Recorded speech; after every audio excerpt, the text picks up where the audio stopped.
Welcome back to Portal of Wisdom. I am back today with another story for you. Like and subscribe if you want to get alerts when I post new videos. And now on to today's topic. So we are going to continue on another topic we've talked about a bit, and this topic is Billy the Kid. So there's a lot of stuff surrounding the death or escape of Billy the Kid. So I did a part one video where I just went over all the historical details, what's been in the books and everything of the supposed death of Billy the Kid and his life up to that point. So you kind of understand who Billy the Kid is. But I did a second video, a part two, that went over Oliver Brushy Bill Roberts and his claims later on in life that he is Billy the Kid or was Billy the Kid, and all of his stories of the escape of Billy the Kid and a lot of other details he gave, which are pretty interesting and make things look like he very well could have been Billy the Kid. But I thought, there's still other details we haven't gone over that are very important details that may support things on that side too. And those details are details that Sheriff Pat Garrett has said that don't quite mesh up with the whole story. So there's things that he said and his deputies have said that actually lends some credence to Billy may have really escaped. And we're going to go over some of those today, some of those discrepancies from the sheriff that supposedly said he killed Billy the Kid. So in his book, Sheriff Garrett had mentioned that he and his men, when they first got into town at Fort Sumner, they were hiding out in the peach orchard. I believe it was after dark. And they were scoping out the Maxwell house before they went over there. And I think maybe from the peach orchard they could see a few houses, and they were just kind of watching things and I guess putting a plan together. So they're hiding out in the peach orchard, and they hear some nearby voices in the orchard. And the voices, they're listening, they're hearing, some guy talking or some guys talking back and forth, a couple of people, and then they saw a man stand up and leave the orchard, or maybe a couple of men. So Garrett claims this in his book, and he says that he later found out that the men talking in the orchard, or at least one of the men, was Billy. And Deputy Poe, he doesn't recount any of those details on that night when he recalls things, but it does make you wonder if Pat Garrett claims that he knew Billy's voice so well that he was able to shoot him in the dark without really technically identifying him.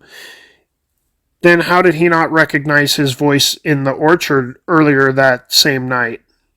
He supposedly recognized it right away in Pete Maxwell's bedroom and fired and killed Billy or whatever, but I don't know. This part had me kind of thinking about these things, because Sheriff Garrett claimed after the shooting that he was, very experienced with Billy and knew his voice right away and everything.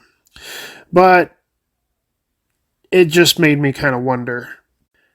After the shooting, Pat Garrett had said that Billy had a .41 caliber pistol in his hand, and Deputy Poe had said it was a .38, and a couple of Billy's friends that were there on the scene shortly after said that all that was in the person's hand was a butcher knife. And the knife was recovered and I believe still documented and in evidence today, but the pistol he was supposedly carrying has never been found or didn't make it into evidence, or, I don't know. Possibly this is because it never existed. You would think that this would support Garrett if there was a pistol there, and they made sure that it got into evidence. So that's very mysterious too, that there's only a butcher knife. And we know from the prior story too that Billy Barlow was supposedly sent over with a butcher knife to get some fresh meat from the freshly slaughtered cow that was hung outside on the porch or hanging somewhere. I don't know, maybe it was in the kitchen or something, but he was coming over with a butcher knife to get some fresh meat for, cooking back at the house that they were at. So, this does seem to lend credence to this could be Billy Barlow and not Billy the Kid. So, also, Pat Garrett claimed that Billy's body had laid on the floor all night, but it was said that a couple of Billy's friends had taken the body a short time after the shooting because they took the body to a carpenter shop and dressed him for burial and held a wake and everything. And Deputy Poe agrees with Billy's friends on this. He says their series of events with the body being taken pretty quickly right after the shooting actually is what happened. So this conflicted with Pat Garrett's account. But Poe and Garrett, they both state that after the shooting, Deputy Poe told Sheriff Garrett, "The kid would not have come here. You shot the wrong man." So they both agree that Poe said that right afterwards. And also, there were supposedly 2 coroner's juries afterwards. So Pat Garrett supposedly wrote out the first jury verdict, and this is according to Paco Anaya. He said this coroner's jury was assembled and that he and his brother were on it along with the justice of the peace, and he said they were given a pre-written verdict before they ever saw a body, and Garrett asked them all to sign it. And apparently they did, and then Garrett lost that paper later that night or in the early morning or whatever, and he assembled a new jury in the morning. And this new coroner's jury had different men on it, except for, I think, the justice of the peace. But all the rest of the men were all brand new. Why did you need a new one, a new coroner's jury?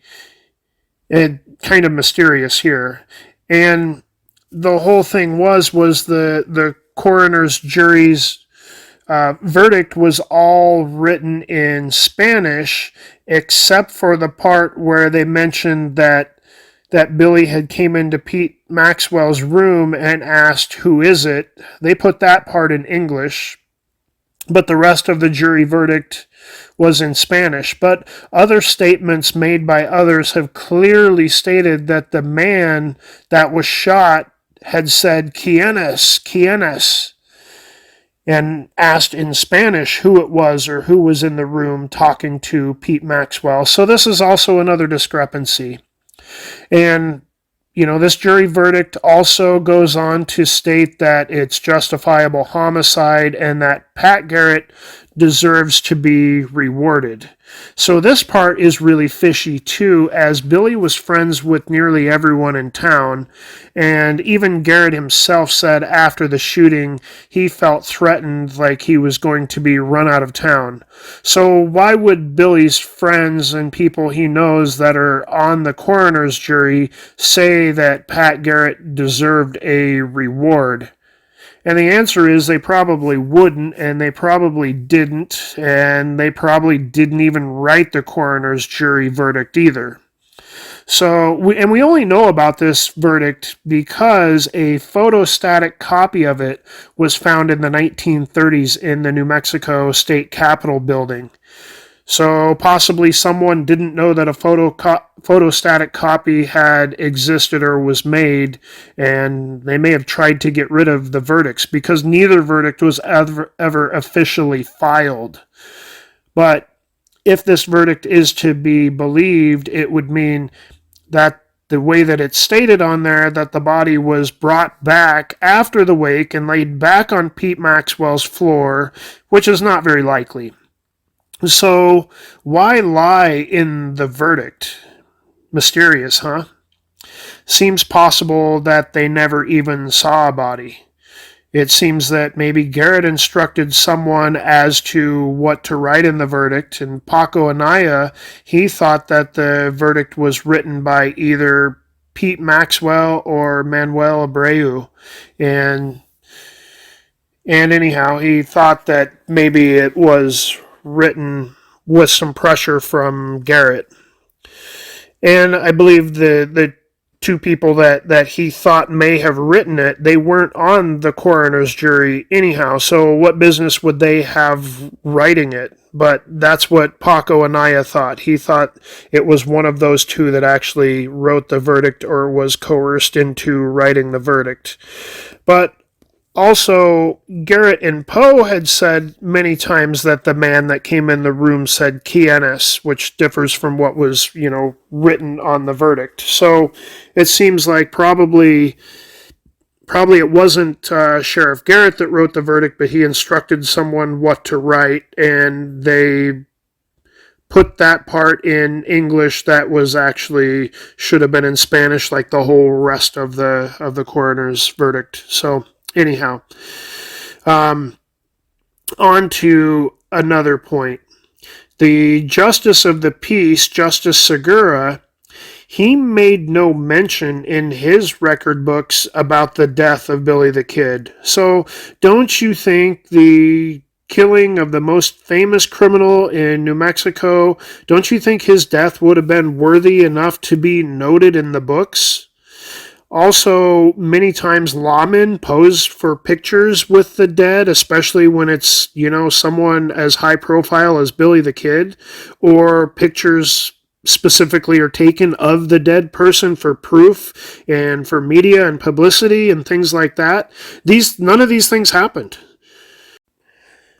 Also, if you were a lawman and you wanted to collect the reward, don't you think you'd want a picture of Billy the Kid if he was dead? Like, I don't know. I would think that would go a long way to make sure that you could get your reward money and maybe be in the papers or whatever if you're expecting some big notoriety, unless you're trying to cover something up.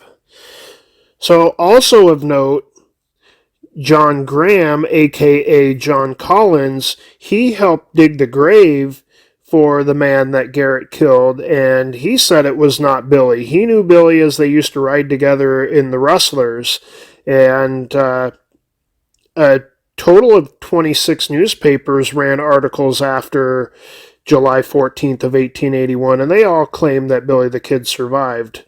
So it was a rushed situation to bury this person right away, and just a lot of suspicious activity around the quick burial and everything too. Also, conversely, on July 18th of 1881, the Grant County Herald, they published an article that stated Billy had allowed his beard to grow and had stained his skin brown to look like a Mexican. So to me, this sounds like Billy Barlow, who was of Mexican descent and was said to have a beard and also be pretty young looking, though, too, like Billy the Kid. So this story, though, contradicted a story by the Las Vegas, New Mexico Gazette that stated in late December of 1880 that Billy had nothing more than a bit of silky fuzz on his upper lip. So it was said that it would be biologically impossible for him to have a full-grown beard by July, according to experts. So to me, that points to it may have been this Billy Barlow. Also, on December 20th of 1882, many months after the killing, the San Miguel County had issued an arrest warrant for Billy, and it was again issued on March 5th of 1883. So both of these times Billy was not able to be found in the county, but they obviously had reasons to submit these arrest warrants or put them out there. Why do you think they would do that if they clearly thought he was dead? Obviously, there were a lot of people that thought that Billy wasn't dead, and there were a lot of Billy's friends and ex-regulators and acquaintances that have claimed to have seen him after this point, and some of them were alleged to help him on his escape afterwards. And even in 1983, Pat Garrett's last surviving daughter, Elizabeth Garrett, had said to an interviewer that her father did not kill Billy the Kid. So why would she say that? I mean, you're getting old and you want to set the record straight, I suppose. The same thing that Brushy Bill did before he died. I guess he tried to set the record straight, but people, I guess that's, if you believe that he was Billy the Kid, he was trying to set the record straight. If not, he maybe was making a claim. But what do you have to gain, at that point when you're just about on your deathbed? But anyhow, so Elizabeth Garrett claimed that it wasn't Billy. And another question that people had brought up through the years was that Billy was an experienced gunfighter, and he had a shoot first, ask questions later type of demeanor or mentality, and he was said to be cool and collected under pressure, and look at all of his gunfights support this. But the man that entered Pete Maxwell's bedroom that night acted far more naive and inexperienced, and he didn't seem to be real quick thinking and have that gunslinger mentality like Billy had. And also, it was noted that even though a gun was not taken into evidence after the shooting, it was said that it was a 41 by one person and a 38 by another. And Billy didn't prefer either of those weapons. He preferred a 44. And he had a 44 on him when he was captured at Stinking Springs. He stole two 44s when he escaped the Lincoln County Courthouse. I guess also it was brought up that, when this person came onto the porch, remember that Sheriff Pat Garrett's two deputies were on the porch, that this gentleman walked past them or maybe even engaged in a little bit of conversation. Do you think that Sheriff Garrett's deputies are going to let Billy the Kid just walk by and walk into Pete Maxwell's bedroom? I don't think so. But if this man was clearly not Billy, if he had a beard and he was Mexican and Billy was white and clean shaven, if the deputies on the porch were pretty sure that this wasn't Billy, they're not gonna stop him from walking around the property. He doesn't appear to have any threat to them at that point or anything like that. And if he didn't have a gun, and I don't know. So also, this is really mysterious. So in August of 1882, Billy's brother Joe Antrim, he ran into Pat Garrett at a hotel in Trinidad, Colorado. So earlier reports had stated that Joe wanted to kill Sheriff Garrett after the reports of Billy's death. And the two were seen at this hotel. They went into a private room and they talked for a couple of hours, and then they came out shaking hands. So how did they part ways on such good terms? Was it because they both knew that Billy wasn't dead by this point? I mean, that seems to be logical to me. So it was also said that near his deathbed or later in life, Deputy Poe had wanted to clear his conscience, and he had said that Pat Garrett did not kill Billy the Kid on that infamous night. So, as you can see, even going over some of the details that surround Pat Garrett and things that he has said or was involved in after the fact, there's not a real clean feeling for he definitely killed Billy the Kid. it seems to bring up a lot more questions and maybe support more of that timeline that looks like maybe Billy did get away, or maybe, maybe it was Billy Barlow and not Billy the Kid, and he couldn't admit to killing the wrong person, especially someone that wasn't a wanted criminal, or that could have led to bad things for Sheriff Garrett. So I don't know what your thoughts are after we've gone over some more of these details, but those are some of the discrepancies around things that Sheriff Pat Garrett has said, or his deputies have said, or things that conflict from that night. What are your thoughts about things? Do you think that Billy the Kid escaped? Do you think Sheriff Pat Garrett shot the wrong person? Do you think it was a cover-up? What are your thoughts about things? Let me know in the comments, and like and subscribe if you like these kind of stories.